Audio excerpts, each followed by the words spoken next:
내가 가지고 있는 좋은 거를 늘 발견하려고 해야지, 내가 가지지 않은 거를 바라면 불행합니다. 동탄에 땅 사둘 걸 내가 왜 그걸 못 사뒀을까? 집에 갖고 매일 하면은 그 땅이 생깁니까? 안 생깁니다. 내가 가지지 못한 건 여러분들 욕심을 내면 안 돼요. 항상 내가 가지고 있는 것에 대해서 감사해야 돼요. 여러분들 아이가 첫 걸음 걸었을 때 행복했어요, 안 행복했어요? 그것만 기억하라는 거예요. 지금 흰 눈동자 95%, 까만 눈동자 5% 뜨고 확 막 댐비고 소리 지르는 거, 그걸 생각하지 말고.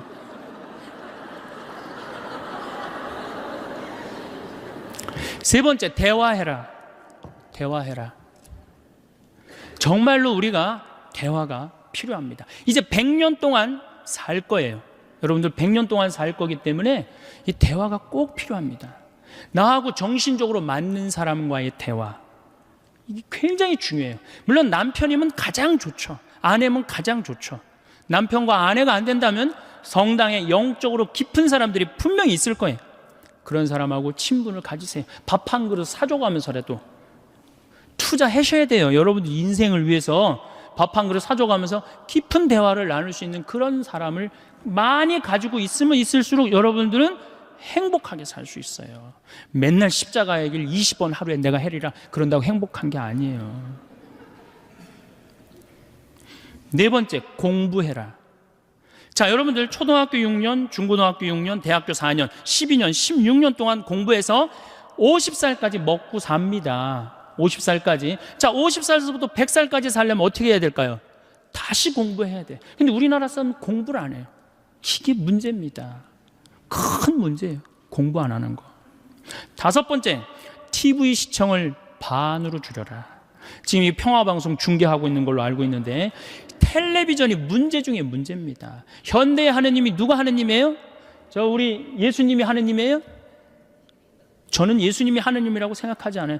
텔레비전님이 하느님이라고 생각해요. 여러분들 거실 정가운데 누가 모셔져 계세요? 텔레비전님 모셔져 계시죠? 쇼판 누굴 향해서 배열되어 있어요? 텔레비전님을 향해서 배열되어 있어요. 말씀하십시오. 당신 종이 듣고 있나이다. 이러면서 아침에 일어나고 누구한테 제일 먼저 문안 인사드려요? KBS님 안녕히 주무셨습니까? 더 기가 막힌 건 뭔 줄 아세요? 텔레비전님이 주무시기 전에는 절대 안 잡니다. 텔레비전님이 주무셔야지 나 오늘 하루 일과가 끝났구나. 그리고 텔레비전님이 바로 주무시면 나도 바로 불 끄고 주무셔요. 이 기가 막힌 거죠. 이거 현대의 하느님? 하느님 아니에요. 여러분들이 하느님하고 영적인 세계에 빠져들으려고 그러면 텔레비전만 치시면 깊은 세계에 빠져들 수 있어요. 영적인 세계. 아니, 하늘만큼 땅만큼 하루만 안 봐도 하늘도 없고 땅도 없는 것 같아요. 아니, 하늘만큼 땅만큼 끝나고 무슨 재미로 사나 했더니 미우나 고우나를 해네. 저한테 많은 분들이 그럽니다. 신부님, 그렇게 강의를 많이 다니면서 언제 그렇게 책을 쓰십니까? 텔레비전만 안 보면 책 쓸 시간, 친구하고 대화할 시간, 공부할 시간 얼마든지 있어요. 근데 우리가 텔레비전에 하루에 3시간, 4시간 매달려 있어요. 그러니 우리의 영혼이 망가지는 거예요. 여러분들 정말로 행복하고 싶으시면 텔레비전을 치시고 그 시간에 공부하고 운동하고 감사하고 대화하시는 거예요. 여섯 번째, 행복하려고 그러면 신앙생활을 해라. 우리 신부님이 천주교 신부면서도 여섯 번째로 미루는 게 좀 섭섭할 수 있을 거예요. 그래도 어쨌든 여섯 번째, 신앙생활을 해라. 이게 우리 천주교가, 제가 욕 많이 했지만 그래도 괜찮은 종교입니다. 우리 천주교가, 내 동창 신부 중에 죽산성지 있죠? 죽산성지 옛날에 본당 신부로 있었는데 할머니 한 분이 30년 동안 개신교, 옆에 있는 개신교 다니다가 어느 날 개종을 했어요. 개종을 해갖고 성당을 또 열심히 다니는 거예요. 네 할머니가 다리가 딱 부러졌어요. 부러졌는데 택시를 타고 맨날 미사 참여로 오는 거예요. 신부가 그랬어요. 할머니 봉송채도 있고 그러니까 내가 갈 테니까 할머니 돈 들여서 나오지 말아라. 그랬더니 이 할머니 정말 또 명언을 하나 했어요. 신부님 괜찮아요.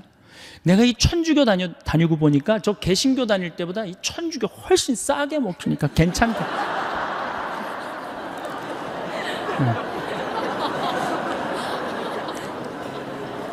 여러분들 우리가 하느님께 의지하고 살아갈 때 마음의 평화를 누립니다. 여러분들이 세상 것에 자꾸 의지하면요, 완전히 망가집니다.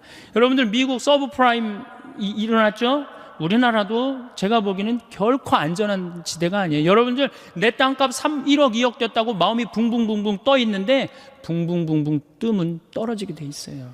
우리가 거는 기대는 하느님이어야지 세상적인 거는 결코 긴 영원한 행복을 주지 못한다. 그래서 여러분들 열심히 하느님 믿으세요. 하느님 찬양하고 하느님께 감사드리고. 7번째, 행복하려면 웃어라. 우리 참 안 웃어요. 참 안 웃어요. 우리나라 사람들 참 안 웃어요.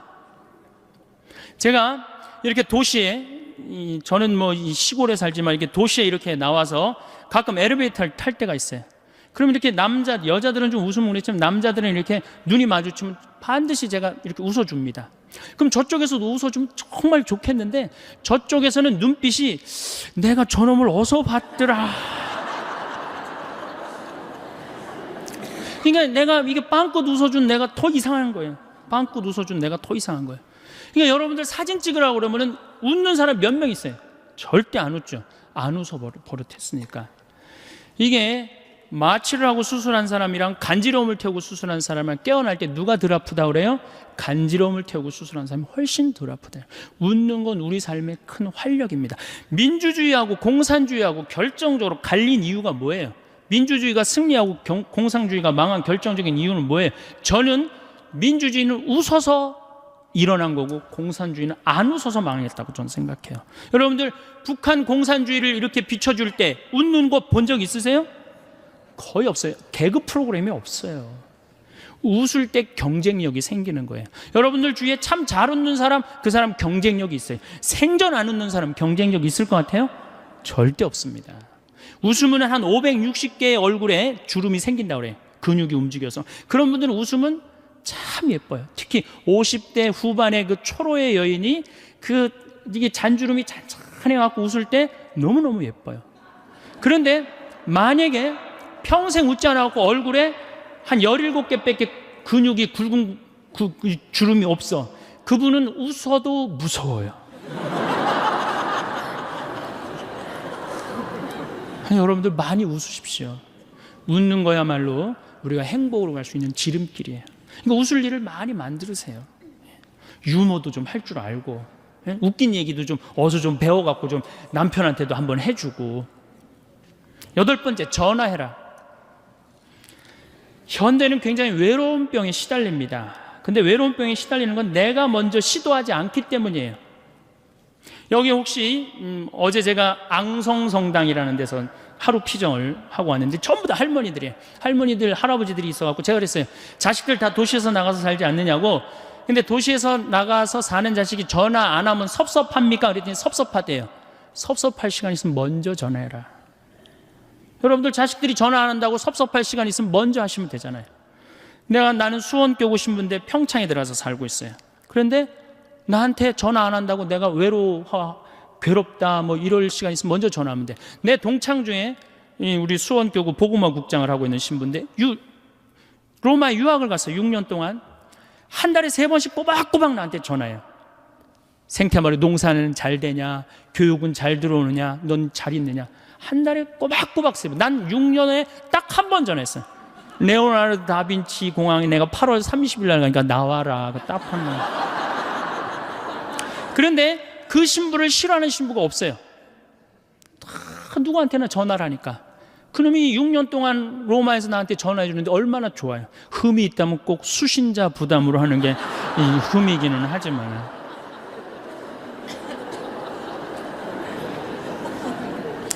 아홉 번째, 자기 자신에게 친절해라. 자기 자신을 사랑하지 않는 사람은 어느 누구도 사랑할 수 없습니다. 이 50대 된 아주머니들을 보면 쌈순이야. 완전 쌈순이야. 자식 보면은 내가 너한테 평생 모든 걸 바쳤는데 왜 서울대학도 못 가고 저 지방 어느 대학 나고 빌빌거리냐고 그러고 싸우고, 남편 보면 당신 나한테 해준 게 뭐 있냐고 그러고 싸우고, 시어머니 보면 왜 죽지도 않고 날 이렇게 괴롭히냐고 그러고 싸우고. 왜 쌈순이가 됐을까요? 그 이유는 자기가 행복하지 않기 때문에. 저는 저한테 참 잘합니다. 잘하려고 노력해요. 저는 내가 냉면이 먹고 싶다 그러면 총회장이 사줄래나 부회장이 사줄래나 성모회장이 사줄래나 안 기다립니다. 냉면이 먹고 싶으면 내 돈 들여서 내가 사 먹어요. 아니 총회장이 내가 냉면이 먹고 싶은지 무슨 짜장면이 먹고 싶은지 어떻게 알아요? 그걸 기다리고 언제 앉아 있어요?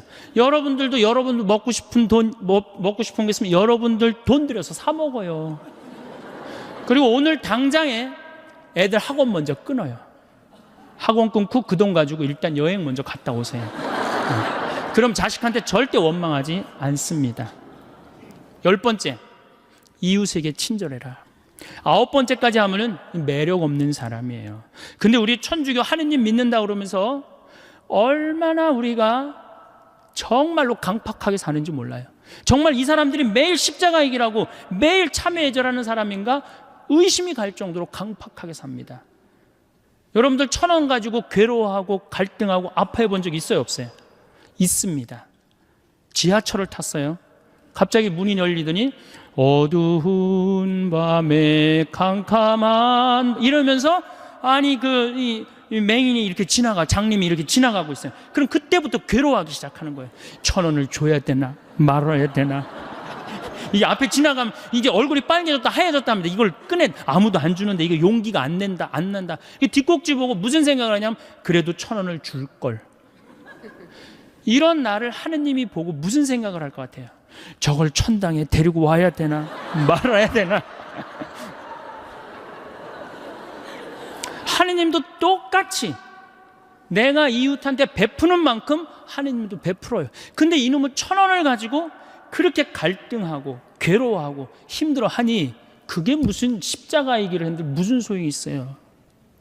사실 제가 신학교 2학년 때 명동에, 저는 수원신학교 졸업했기 때문에 명동에 오면서 갈등을 한 적이 있어요. 아니 전철에 앉아 있는데 지나가는 거예요. 1,000원을 줘야 되나 말아야 되냐. 굉장히 결국 못 줬어요. 신학교에 가만히 앉아 있는데 기가 막히더라고. 하느님 위해서 모든 걸 내놨대는데 이놈은 1,000원 가지고 이렇게 괴로워하고 번뇌하고 아파하는 내 자신이 너무 한심하더라고요. 그 다음부터 저하고 약속을 했어요. 만나면 무조건 5,000원 10,000원을 주리라. 1년에 몇 번 만나요? 그 후로 5,000원 10,000원을 주고 나니까 그렇게 평화로워요. 5,000원 10,000원을 주고 나니까 그 다음에는 10,000원 20,000원도 너무너무 쉬워요. 100,000원도 쉬워요. 여러분들 어때요? 내가 시장에 나갔어.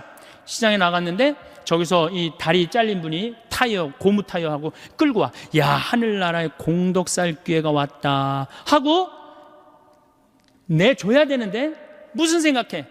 제발 내 쪽으로만 오지 말아다오.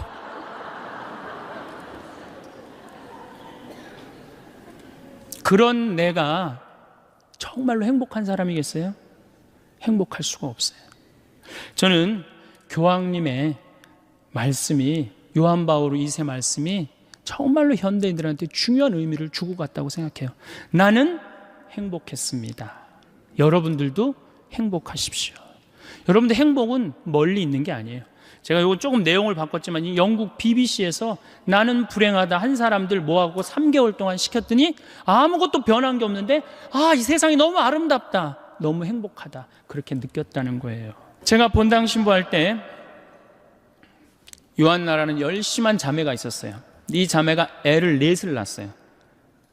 누가 봐도 이 자매가 정말로 효녀예요, 효녀. 그래갖고 이 자매를 보고 입교하는 교우들도 참 많았어요. 근데 이 자매가 나한테 와서 신세한테 할 때 보면 신부님 시집살이 하기 너무 힘들대요. 왜 힘드냐? 우리 시어머니 시아버지는 아침 점심 저녁 3끼를 다 따뜻한 밥을 원한대요. 3끼를 다. 그러니 8명 밥을 아침 점심 저녁으로 한다고 생각해 보세요. 얼마나 힘들어요. 그래서 내가 우리 할아버지 할머니들을 모시고 온천을 간 적이 있어요. 온천을 이제 가서 제가 우리 요셉 할아버지가 그때 73살이었어요.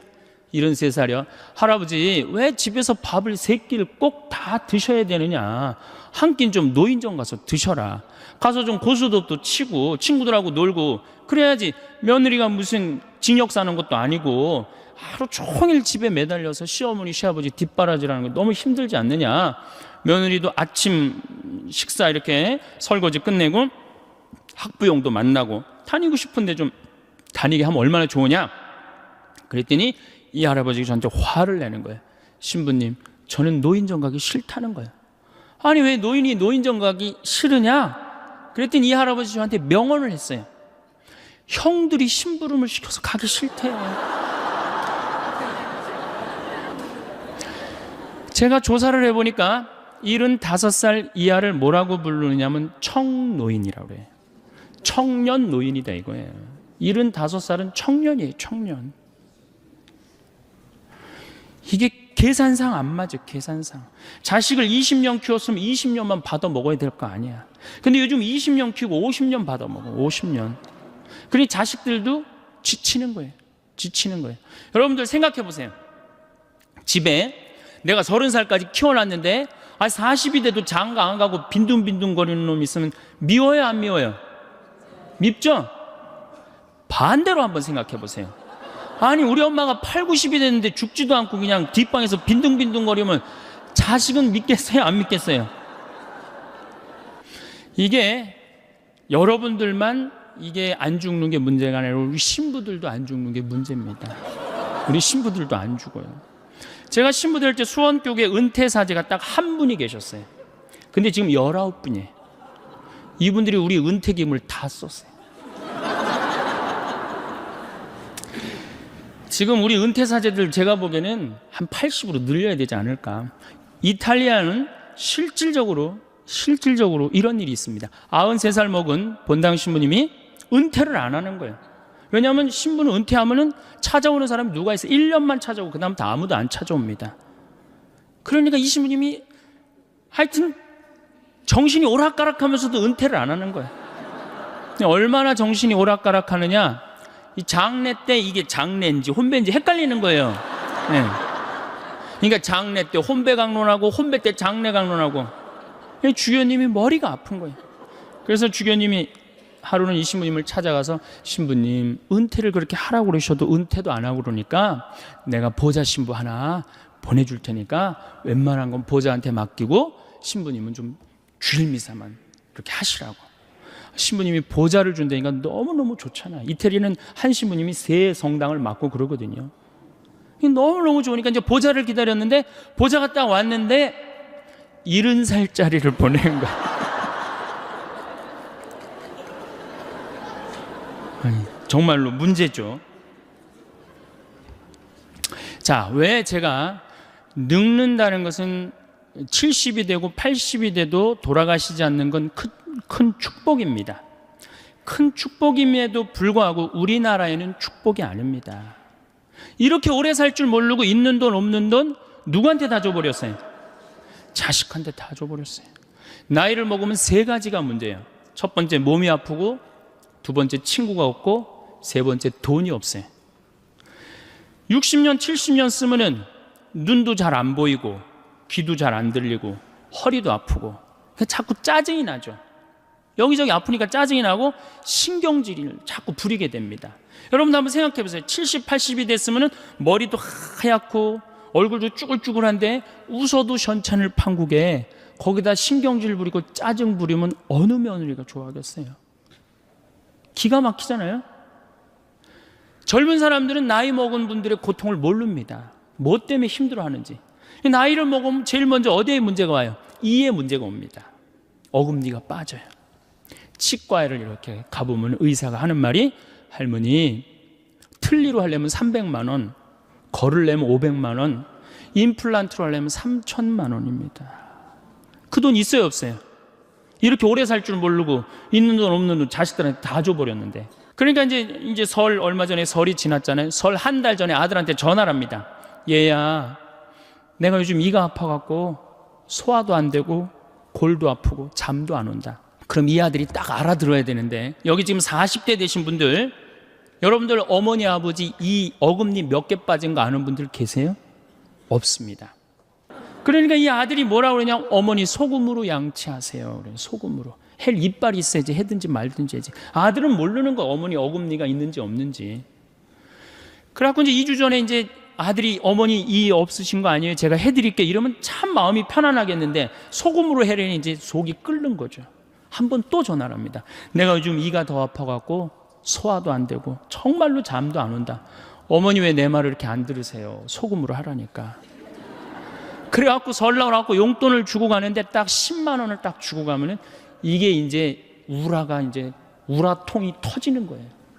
어디 가서 얘기하긴 창피하고 자식 욕먹이는 것 같고 자기 자존심 상하고 누굴 찾아오냐면 본당 신부를 찾아옵니다. 신부님, 내 말 좀 들어보세요. 그러면 이 할머니들이 내 말 좀 들어보라고 그러면은 아들이 이 안 해준 얘기만 하면 제가 다 알아들어요. 근데 이제 70, 80된 할머니들이 내 말 좀 들어보라고 그러면 꼭 어디서부터 시작하냐면 대동아 전쟁부터 이제 시작을 해요. 거기부터 이제 시작을 해야지 이제 마음이 풀리는 거예요. 신부님, 내가 대동아 전쟁에 시집을 와갖고 노숙갈 뺏긴 얘기, 공출 당한 얘기, 뭐 시집살이 한 얘기, 그래갖고 신부님이 이제 해방이 됐어요. 해방. 이빨 얘기 나오려면 아직 멀었어. 이제 해방된 거예요. 해방. 네. 그래갖고 좀 살만했더니 글쎄 6.25가 터지지 않았어. 1.45 때 고생한 얘기. 그리고 이제 53년부터 62년까지 똥구멍이 찢어지게 가난한 얘기를 합니다. 할머니, 똥구멍이 찢어지게 가난한 게 뭐예요? 신부님, 말도 마십시오. 전쟁 끝나고 먹을 거 아무것도 없는데 9월에 이제 추수를 하면 먹을 게 2월에 떨어진다는 거예요. 보리는 5월에 피는데 이 식구는 한둘도 아니고 이게 다 먹고 살아야 되는데 먹을 게 어디 있어? 그러니까 풀뿌리 캐서 먹고 산 나물 캐서 먹고 이제 그것도 이제 모자라면은 배가 고프 모자라면 제일 요깃거리가 소나무 껍질이래. 안에 속껍질. 그걸 이렇게 껍질을 벗겨갖고 말리면은 이제 물기가 말라지면 그거를 갈아갖고 국에다 넣어서 먹는데요. 그럼 그렇게 배가 부르대요. 근데 이 소나무 껍질이 야채랑 과일의 섬유질하고는 질적으로 틀립니다. 이거는 들어가면은 수분이 쫙쫙 빠져갖고 딱딱하게 굳는 거예요. 그래갖고 대장에 가면 돌덩어리가 되는 거예요. 소나무 껍질이. 그러니까 이게 딱딱한 돌덩어리를 빼내니 똥구멍이 찢어지는 거죠. 똥구멍이 찢어지게 가난하게 고생한 얘기. 그래갖고 논 팔고 소 팔고 이렇게 해갖고 내가 내 자식을 이렇게 키워놨는데 나 늙었다고 이렇게 내 이해 하나 해주지 않는다고. 신부님, 나 인생 헛살았다. 불행한 거죠. 불행한 거죠. 인생 헛살았다. 신부님, 억울해서 못 살겠다. 그 얘기를 합니다. 자, 이렇게 몸이 아파요. 그 다음에 친구가 없어요. 나이를 먹으면은 자꾸 줄어듭니다. 떠나가고 죽고. 그리고 내가 한번 친구한테 얻어먹었으면 그 다음에 또 사야 되는데 내가 돈이 없어. 그러면은 안 만나게 되는 거예요. 자꾸 자신감이 없고 방안이 있는 거예요. 그러니까 우리나라 노인들은 너무너무 불쌍한 거예요. 외롭고. 거기다 이제 속까지 좁은 거죠. 왜? 누가 친구야? 뒷방의 벽이 내 친구야. 인생 복귀하는 거 매일 앉아서 대동아 전쟁부터 쫙. 그러니 한숨 한 번 쉬고 벽 한 번 쳐다보고 한숨 한 번 쉬고. 그러니까 속 좁죠. 짜증 부리죠. 신경질 부리죠. 얼굴 쭈글쭈글하죠. 머리 하얗죠. 이런 시어머니 90까지 모시고 산 며느리 있으면은 장례미사 끝나자마자 본당 신부가 할 일이 있습니다. 교황청에 연락해서 그 며느리 바로 시성식 해줘야 돼. 대단한 며느리입니다. 대단한 며느리. 끝으로 돈이 없어요. 이게 제일 문제입니다. 나이를 먹어갖고 돈이 있으면은 어떻게 해요? 절대 괄시 안 받습니다. 근데 돈이 없으니까 한 60, 70까지는 효심으로 하지만 80, 90 넘어가면 효심으로 못합니다. 그땐 사랑으로 해야 되는데 우리는 사랑도 없어요. 사랑도. 제가 이 불란서 쌍젤리제 거리를 이렇게 밤에 가보니까 거기에 쫙 있는 분들이 할머니들밖에 없어요. 할아버지들밖에. 와인 한 잔 시켜갖고 탁 팔짱 끼고 나와서 음악 듣고 집시들이 연주하면 1유로 탁 내고. 젊은 사람 하나도 없어요. 젊은 사람. 작년에는 제가 재작년이네. 오스트리아 비엔나를 갔다 왔어요. 갔다 왔는데 거기 비올라 공부하는 친구랑 제일 맛있는 음식점이 시청 근처래요. 그래서 거기 가서 먹자. 17명이 밥을 먹는데 15분이 할머니, 할아버지. 2명만 젊은 사람이야. 야, 젊은 사람이 다 어디 갔느냐? 신부님, 제가 밥 먹고 젊은 사람이 있는 데를 알려드리겠습니다. 밥을 먹고 공원을 딱 갔는데 거기에 젊은 애들이 우유 하나, 빵 조각 하나로 전심을 때우는 거예요. 그 젊은 애들 천재. 우리나라 명동은 어떻습니까? 누구 천재예요? 이게 뭐가 잘못된 거죠. 젊은 애들이 돈을 벌었어요. 사회를 위해서 공헌한 게 있어요. 근데 이 정말로 평생 이 나라를 위해서 공헌하고 돈 벌고 자식 키운 할머니 할아버지는 명동에서 찾아볼 수 없고 젊은이만 득실득실하니 이 나라 거꾸로 가는 거 아니에요? 우리나라 노인들은 어디 가면 볼 수 있어요? 파고다 공원에 가면 볼 수 있어요. 완전히 거꾸로 돼 있는 거예요. 완전히. 그러니까 이게 문제죠. 여러분들 뭔가 심각한 걸 못 느껴요? 우리 사회가 이게 뭔가 뒤집어져도 완전히 뒤집어진 거 못 느끼세요? 자식들한테 그렇게 잘해주는 나라 없어요. 일본만 해도 대학 들어가면 아버지가 손을 잡고 은행에 갑니다. 누구 이름으로 대출 받아요? 아들 이름으로 대출 받습니다. 그래갖고 얘가 대학을 졸업하면 자기 월급에서 갚는 거예요. 근데 우리는 장가 갈 때까지 다 해줘. 1억 7천이 들어간대요. 그러니까 있는 돈 없는 돈 다 주고 난 다음에 그냥 죽으면 서로 속 편하고 상당히 좋은데 다 주고 난 다음에 안 죽는단 말이야. 50년 동안 안 죽어요. 반평생, 반백년. 이 소중한 인생을 우리는 다 날린단 말이야. 그러니까 우리나라는 행복지수가 178개국 중에 102개국, 102등이에요. 경제는 세계 10위라고 그러는데 행복지수는 왜 100등이 넘어갈까요? 태어나자부터 공부하죠. 입시지옥에 시달리죠. 부모들은 아파트에, 애 학원비에, 등록금에, 노인들은 있는 돈 없는 돈 자식들한테 다 줘갖고 행복하지 않아요. 그럼 정말로 성당에 오면 행복하냐? 여러분들 성당에 오면 어떻게 행복하세요? 제가 항상 이렇게 강의를 다닐 때 보면은 이 이상한 대답이 나와요. 이 지금과 같은 대답이. 저는 그렇게 생각하지 않아요. 천주교 컨셉은 우울이에요. 천주교 컨셉은 행복이 아니에요. 천주교 컨셉은 우울입니다. 개신교는 찬양, 기쁨, 감사, 영광, 알렐루야, 아멘이에요. 근데 우리 천주교는 참회의 절, 양심성찰, 봄판공, 가을판공, 십자가의 길, 요즘 지내는 사순식이야. 이 컨셉은 우울입니다. 우울. 우리는 우울해야 돼. 우울해야 돼. 우리는 기쁘면 안 돼요. 성당 나오면 기쁠 게 뭐 있어요? 우선 여러분들을 부르는 용어 자체가 참 여러분들 보면 전 참 신앙의 신비를 많이 느껴요. 용어 자체가 뭐냐? 신자야. 이거 뜻을 풀이하면 믿을 신의 놈자자예요. 그럼 신자 여러분 그러면 뭐라고 그러는 거예요? 믿는 놈들 여러분 이러는 거예요. 그래도 좋고 행복하다고. 이렇게 성당에 꽉 찬 거 보면 성령의 역사가 아니면 불가능하죠. 개신교는 뭐라고 부릅니까? 성도라고 그래요. 거룩한 무리 여러분, 믿는 놈들 여러분, 거룩한 무리 여러분. 틀리지 않아요? 예? 뭔가 여러분들 제가 21세기는 서비스의 시대, 웰빙의 시대라고 하는데 서비스가 되지 않는 공동체는 망하게 돼 있어요. 그런데 이게 믿는 놈들 여러분 그러고 있으니 개신교는 성도 여러분 이러고 있는데 불교는 불자라고 그래요. 불자, 부처님의 아들. 그래서 불자님이 가능한 거예요. 절에는 불자님 그러죠? 부처님의 아드님. 여러분들 신자님 이런 소리 들어본 적 있어요? 들어본 적 없죠? 그러니까 이 불자님들은 이런 극 서비스를 받으니까 시주를 하면 얼마를 하느냐? 한 번 하면 10만 원에서 100만 원 합니다. 거룩한 무리들은 한 번 하면 10,000 원에서 10만 원 합니다. 믿는 놈들은 1,000원만 하면 되는 거야.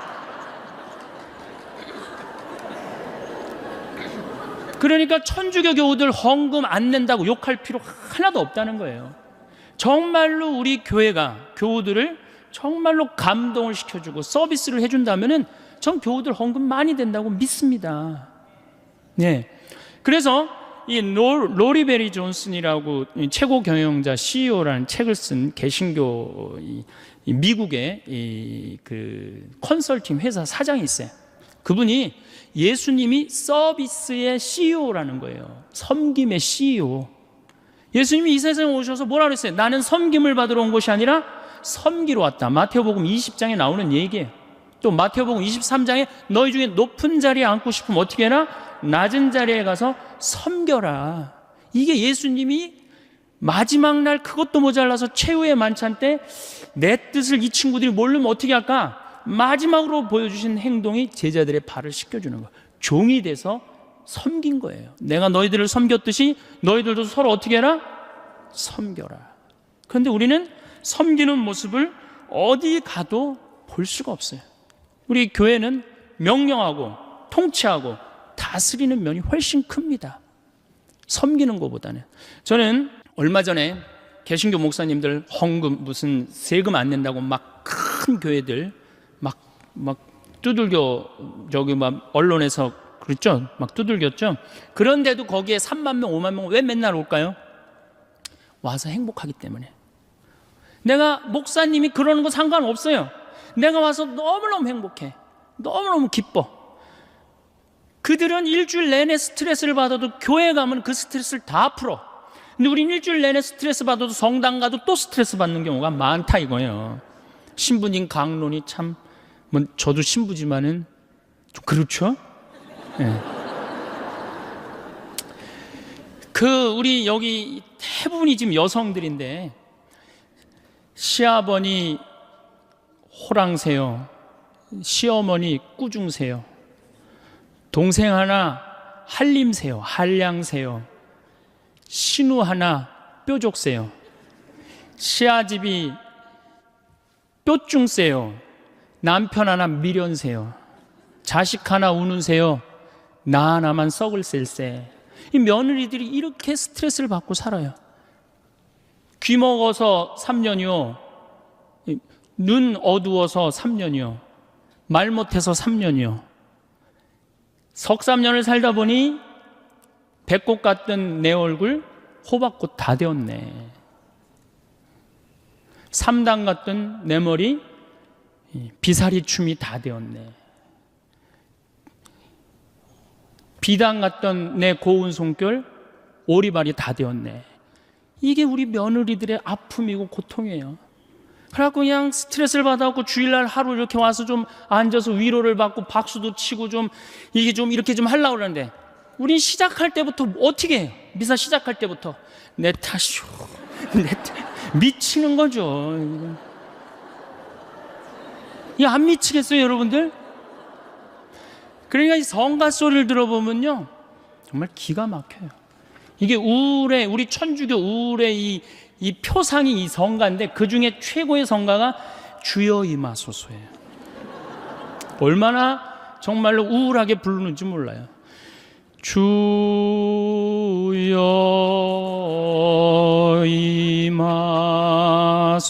임하소서. 기쁠 게 뭐 있어요. 그냥 개신교는 4분의 3박자로 부릅니다. 이 노래. 주여 임하소서 내 마음에 암흑에 헤매는 한 마리 양을, 이렇게 부르잖아요. 근데 우리는 이거를 청승을 떨면서 불러요.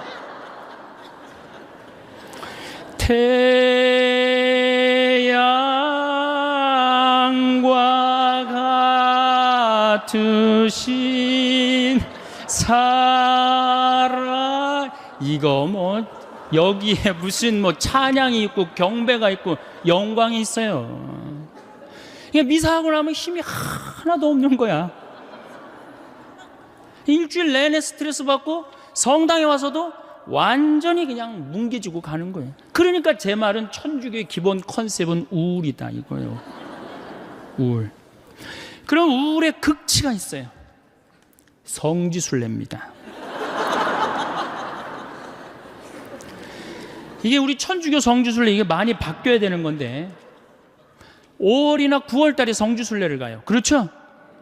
5월이 얼마나 계절이 예뻐요. 장미 만발하고 정말 꽃 철쭉 막 펴 있고 얼마나 이게 가슴이 막 이렇게 봄처녀 이렇게 뛰듯 뛰어요. 그래서 성지순례를 가요. 9월 달에 코스모스 만발할 때 성지순례를 갑니다. 그 레지오에서 이제 성지순례를 가요.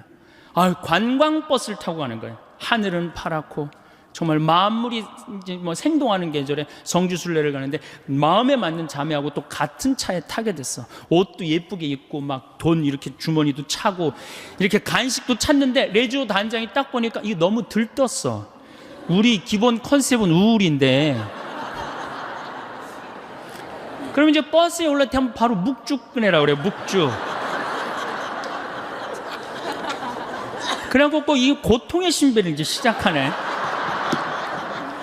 뭐 예수님 뭐 가시관 쓰심을 묵상합시다. 뭐 두들겨 맞으심을 묵상합시다. 뭐 피땀 흘리심을 이렇게 오단하고 나면요, 하늘이 파랗게 뭐가 지금 파래. 지금 예수님이 지금 십자가에 올라갔다 내려왔는데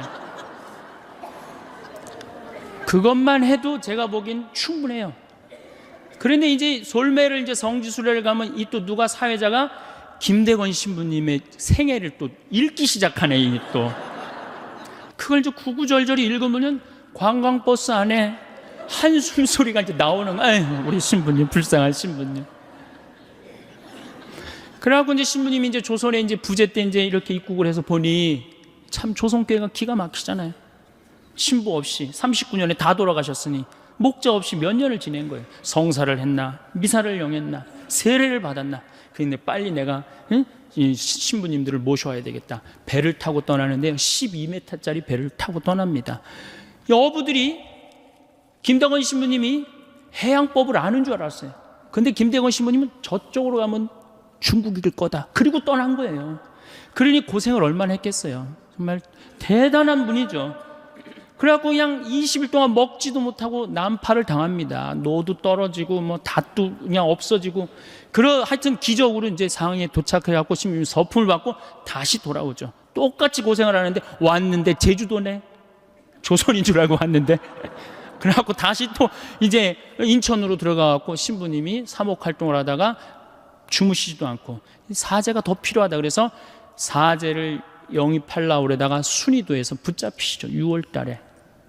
6월 달에 붙잡혀하고 9월에 순교를 하는데 이 젊은이가 관아에서 라틴어 하지, 불어 하지, 중국어 하지, 우리나라 말 하지, 이런 인재가 어디 있어요? 그러니까 회유를 해도 신부님, 우리 대장 예수님 이러면서 교우들 보아라. 난 이제 하늘나라로 간다. 이렇게 굳건한 신앙을 가졌으니 신부님을 때리죠. 때리니까 6월에서 9월에 순교하니 여름을 지나잖아요. 허벅지에 구더기가 나고 그냥 정말로 고생을 하죠. 그런데 여러분들은 뭐 하는 거냐? 이렇게 훌륭한 신앙 성도를 모시고 사는데 주일미사를 제대로 나오냐, 선교를 제대로 하냐? 그럼 교우들은 또 고개 팍 숙이고 우울 컨셉으로 나가는 거죠. 자, 장하다 순교자 합시다. 장하다 장송, 그러니까 장례차가 가는 거야. 관광버스가 아니라. 그러다 어느 사이에 이제 그렇게 하다 보면 성지에 도착을 합니다. 그럼 시키지 않아도 십자가의 길 알아서 해요. 이제 십자가의 길 끝나고 밥을 먹는데 이 사회자, 이 단장이 보기엔 좀 미안하다면 1년에 한 번 나오는 건데 술을 먹이기 시작해요. 한 잔씩 먹으라고. 갈 때는 거룩한데 올 때는 이상한 모습이 나옵니다.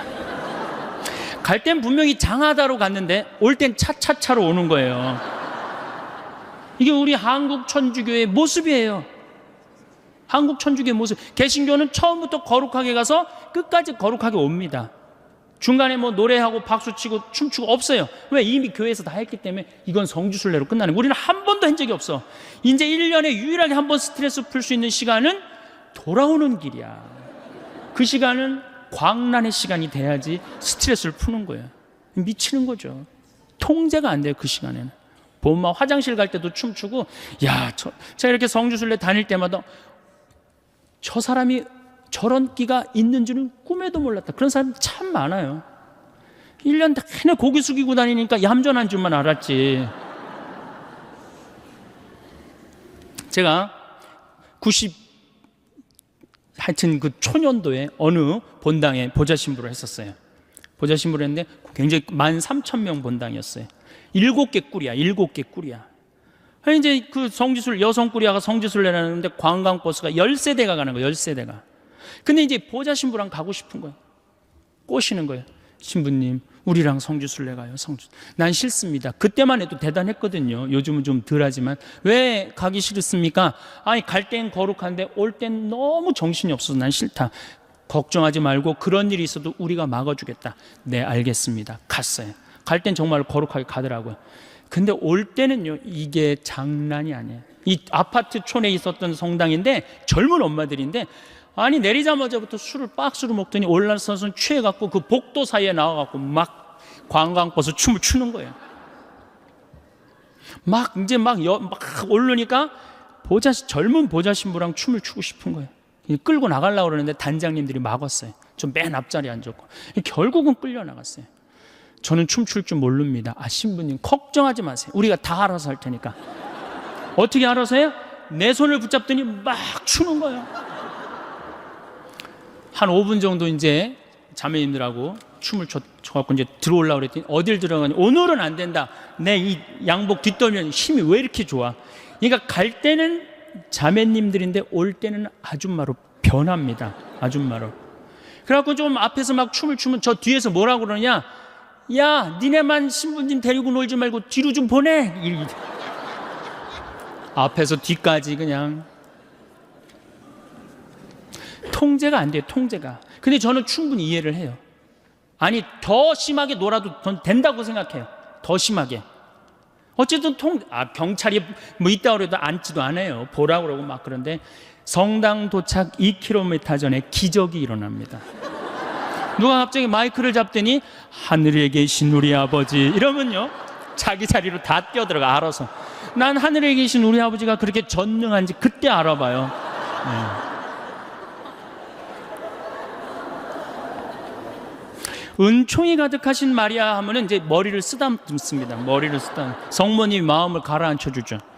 영광이 하면요 다시 우울 컨셉으로 돌아갑니다.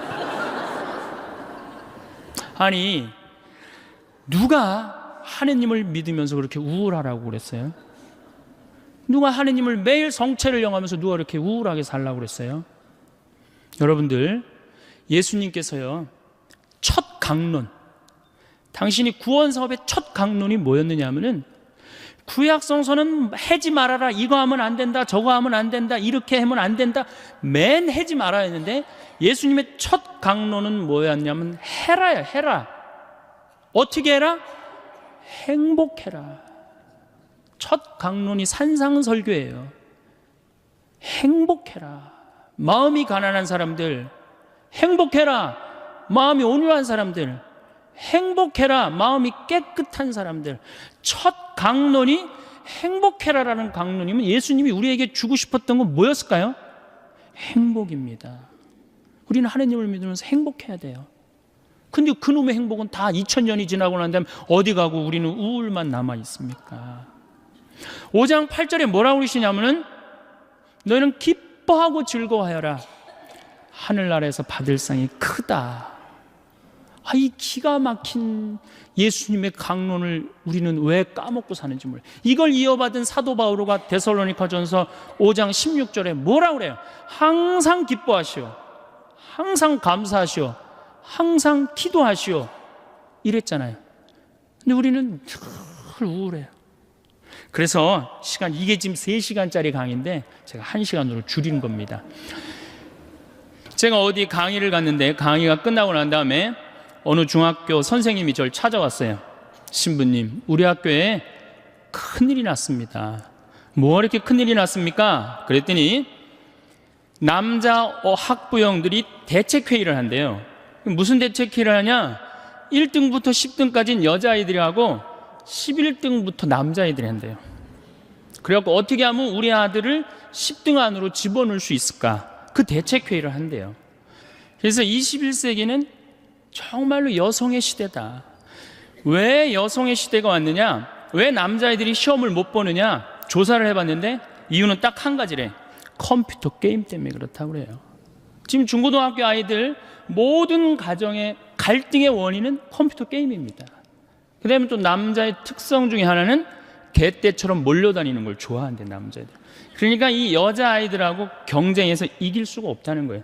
그러니까 지금 초등학교, 중고등학교 아이들에서는 지금 훨씬 더 많이, 이미 미국은 하버드 대학에 여학생이 더 많이 합격을 하고 있죠. 이렇게 살기 좋은 세상에 왔는데 우리나라 여자들은 사회에 참여하지 않습니다.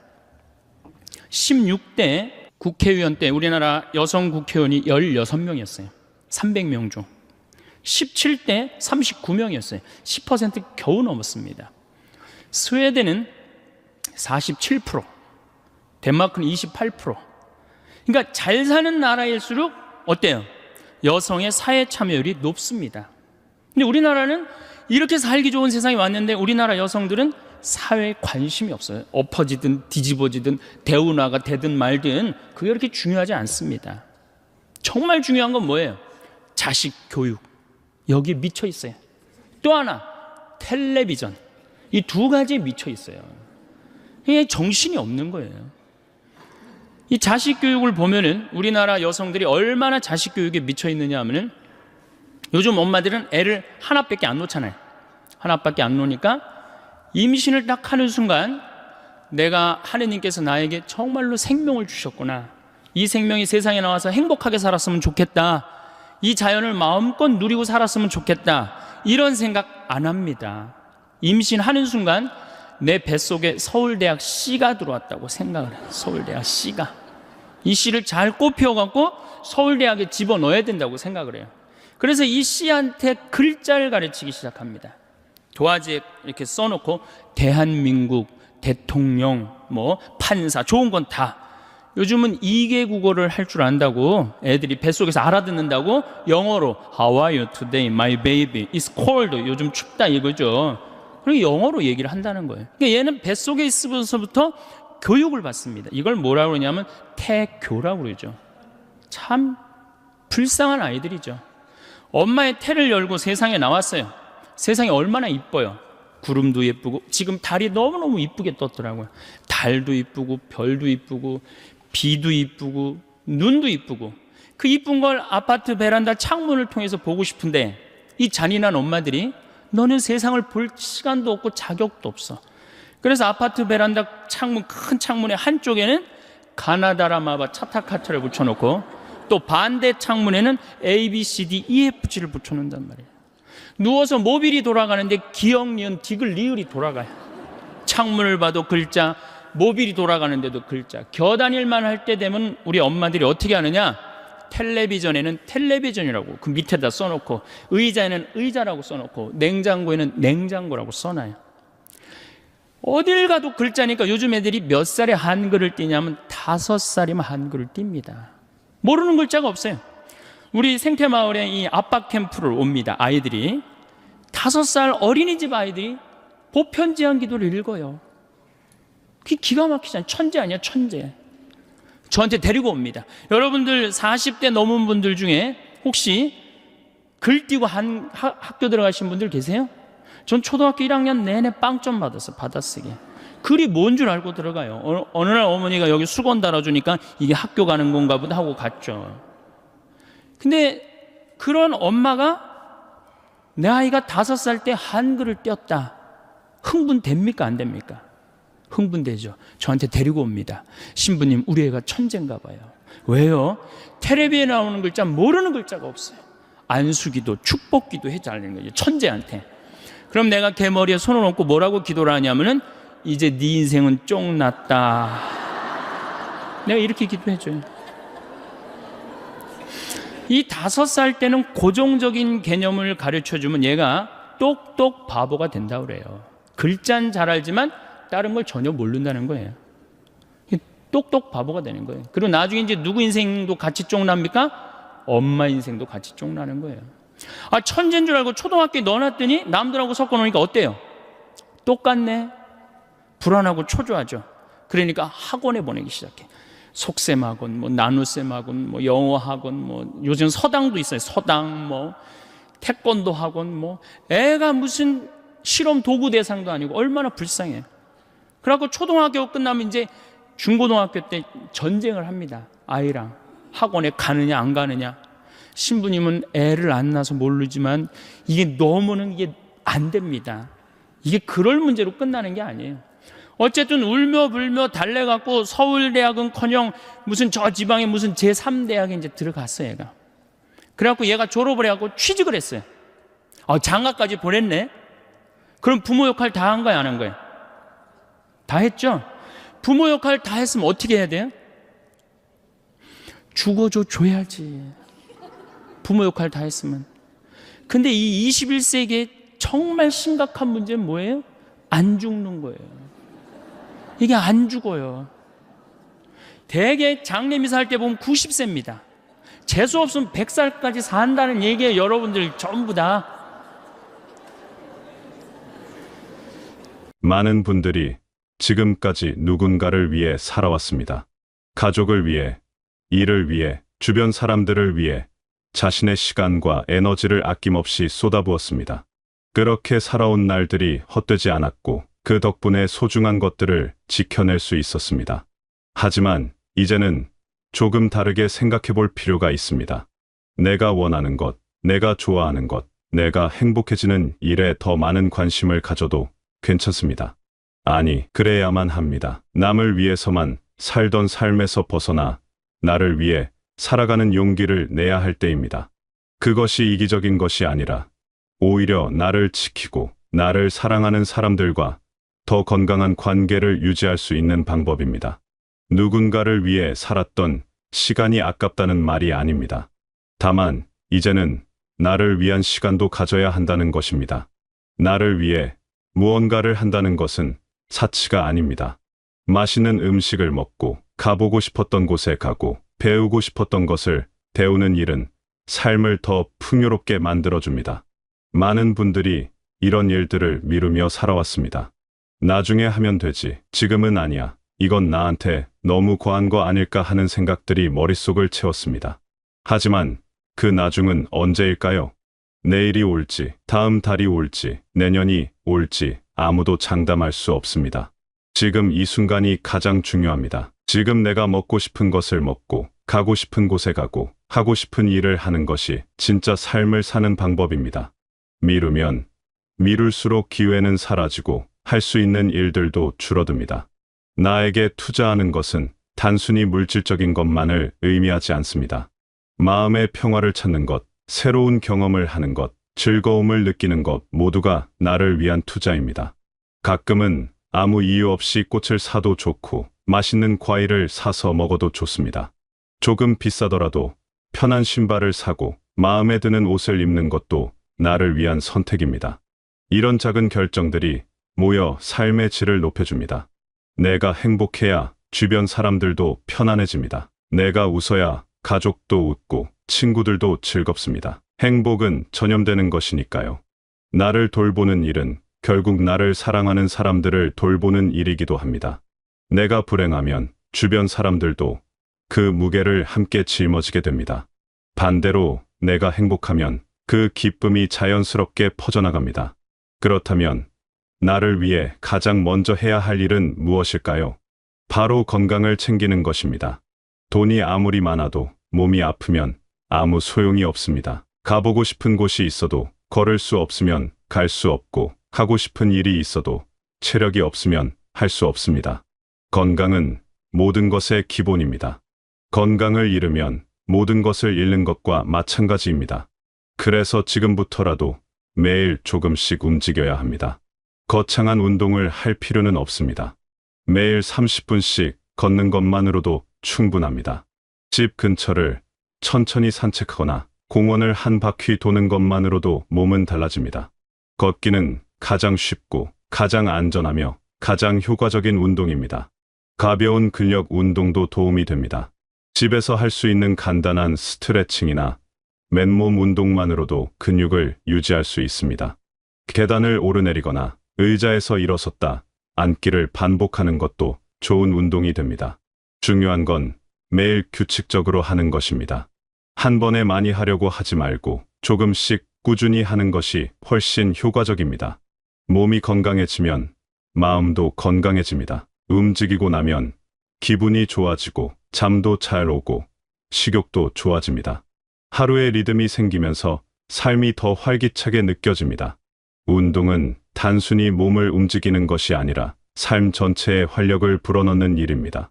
식사도 중요합니다. 혼자 먹는다고 대충 먹지 말고 제대로 챙겨 먹어야 합니다.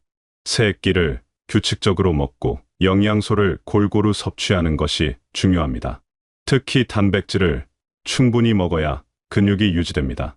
고기, 생선, 달걀, 콩류 등을 매 끼니마다 적당히 먹는 것이 좋습니다.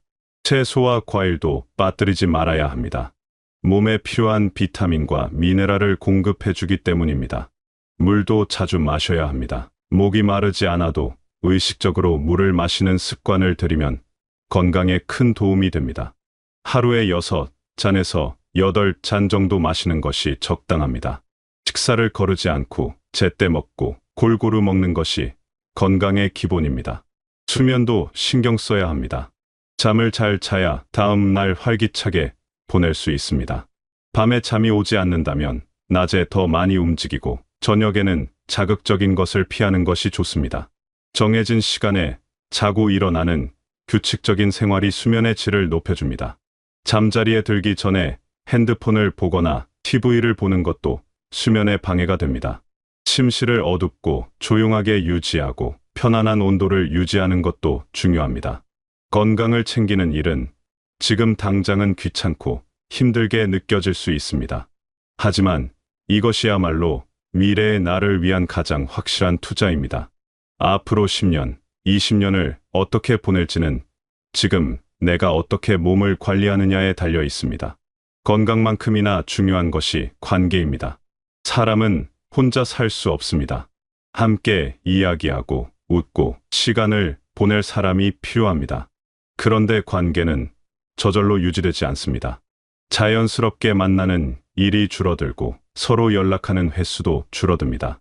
이럴 때 누군가가 먼저 손을 내밀어야 합니다. 그 사람이 바로 여러분이 되어야 합니다.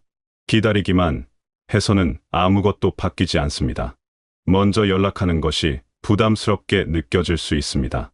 괜히 폐를 끼치는 건 아닐까, 상대방이 귀찮아하는 건 아닐까 하는 걱정이 앞섭니다.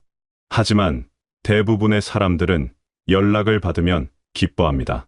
누군가 자신을 생각해주고 만나고 싶어 한다는 사실 자체가 반갑고 고마운 일입니다. 먼저 연락해서 차 한잔 하자고, 밥 한 끼 먹자고, 산책이라도 하자고 제안하는 것은 용기 있는 행동입니다. 그 작은 용기가 외로움을 막아주고 삶의 활력을 불어넣어줍니다. 연락을 받은 상대방도 사실은 연락하고 싶었는데 용기가 없었을 수 있습니다. 여러분의 연락 한 통이 상대방에게도 큰 기쁨이 될 수 있습니다. 만남은 거창할 필요가 없습니다. 가까운 곳에서 차 한잔 마시거나 공원을 산책하거나 간단한 식사를 하는 것만으로도 충분합니다. 중요한 건 함께 시간을 보내는 것입니다. 그 시간 동안 이야기를 나누고 서로의 안부를 묻고 함께 웃는 것이 관계를 단단하게 만들어줍니다. 정기적으로 만나는 모임을 만드는 것도 좋습니다. 일주일에 한 번, 한 달에 한 번이라도 정해진 날에 만나는 사람들이 있으면 삶의 리듬이 생깁니다. 기다려지는 날이 생기고 준비하는 재미도 생깁니다. 그런 약속이 있으면 하루하루가 의미 있어집니다. 새로운 사람들을 만나는 것도 좋습니다. 지역센터나 문화센터에서 하는 프로그램에 참여하면 비슷한 관심사를 가진 사람들을 만날 수 있습니다. 운동 모임, 취미 모임, 봉사 활동 등 무엇이든 좋습니다. 새로운 환경에서 새로운 사람들을 만나면 삶이 더 풍성해집니다. 처음에는 낯설고 어색할 수 있지만 몇 번 나가다 보면 익숙해지고 친해지는 사람들이 생깁니다. 그 과정 자체가 즐거운 경험이 됩니다. 새로운 사람을 만난다는 것은 새로운 세계를 만나는 것과 같습니다. 다른 생각, 다른 경험, 다른 이야기를 듣는 것만으로도 삶이 풍요로워집니다. 외로움은 스스로 해결해야 하는 문제입니다. 누군가 찾아와 주기를, 누군가 먼저 연락해 주기를 기다리면 외로움은 더 깊어집니다. 내가 먼저 움직여야 합니다. 내가 먼저 손을 내밀고 내가 먼저 약속을 잡아야 합니다. 적극적으로 움직이는 사람이 더 행복합니다. 기다리는 사람은 수동적이 되고 움직이는 사람은 능동적이 됩니다. 내 삶의 주인공은 나 자신입니다. 내가 원하는 삶을 만들어가는 것은 나의 책임이자 권리입니다. 누구도 대신해 줄 수 없는 일입니다. 지금까지 많은 것을 포기하며 살아왔을 것입니다. 내가 원하는 것보다 다른 사람이 원하는 것을 먼저 생각했고 내 행복보다 다른 사람의 행복을 우선시했습니다. 그것이 잘못된 선택은 아니었습니다.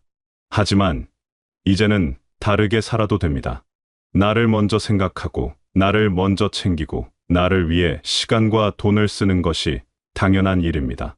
그렇게 살아야 진짜 행복해질 수 있습니다. 다른 사람을 위해 사는 것도 의미 있지만 나를 위해 사는 것은 더 근본적인 일입니다. 나를 위한 삶을 산다는 것은 이기적인 것이 아닙니다. 오히려 나를 잘 돌볼 수 있어야 다른 사람도 잘 돌볼 수 있습니다. 내가 건강해야 가족과 더 오래 함께할 수 있고 내가 행복해야 주변 사람들에게도 긍정적인 에너지를 줄 수 있습니다. 나를 사랑하는 것이 다른 사람을 사랑하는 시작입니다. 나를 소중히 여기는 것이 다른 사람을 소중히 여기는 첫걸음입니다. 나를 존중하지 않는 사람이 다른 사람을 진정으로 존중할 수 없습니다. 앞으로의 삶은 지금까지와는 다르게 살 수 있습니다. 조금 더 나에게 관대하고 조금 더 나를 위해 쓰고 조금 더 내가 좋아하는 것을 하며 살 수 있습니다. 그것이 진짜 삶입니다. 남을 위해 희생하는 삶도 의미가 있지만 나를 위해 살아가는 삶도 똑같이 가치 있습니다. 남들한테 희생도 잘하고 성당도 열심히 다니겠다고 그렇게 자신과 약속하는 사람들 참 많아요. 그렇죠? 내가 본당 신부 때 키가 1m 한 74cm 되는 처녀 아이였어요. 키도 크고 얼굴도 이쁘고. 근데 아버지가 고엽제로 돌아가셨어요. 베트남에서. 근데 그때만 해도 이 자식한테 물림을 당한다고 그랬는데 병원에서 유방암일 가능성이 있다고. 그래갖고 이제 검사를 해놓고 한 2주 후에 결과가 나오는 거야. 근데 그 2주 동안 너무 불안한 거야. 그래서 사제관을 찾아왔어요. 신부님 너무 불안하다고. 나 암이면 어떻게 하느냐고. 나 아직 시집도 안 갔는데 아버지 그렇게 돌아가시고 어떻게 하느냐고. 막 정말 눈물을 흘리면서 고통스러워하고 괴로워하는 그 아가씨가 있었어요. 그래 우리 기도해보자. 다 암이지 않을 수 있으니까. 그 2주 후에 이 친구는 와갖고 너무 화난 얼굴로 신부님 암이 아니래요. 이 친구는 지금 거의 20년이 지난 지금도 아주 행복하게 잘 살고 지금도 1년에 한 번씩 나한테 인사를 와요. 여러분들도 병원에 갔는데 당신 암이라고 그러고 검사를 했어. 그 기다리는 기간 동안 여러분들 무슨 생각할 것 같아요? 결과 기다리는 동안